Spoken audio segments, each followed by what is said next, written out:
پیغمبر خدا را بار پرسیدم که پیغمبر خدا آیا در قبر عذاب هست؟ قال نعم عذاب القبر حق.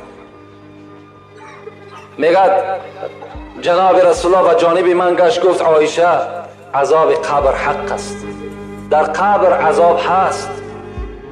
عایشه در دوام این حدیث میگوید فما رأیت رسول الله صلی الله علیه و سلم بعد از ذلك صلى صلاة الا تعوذ بالله من عذاب قبر.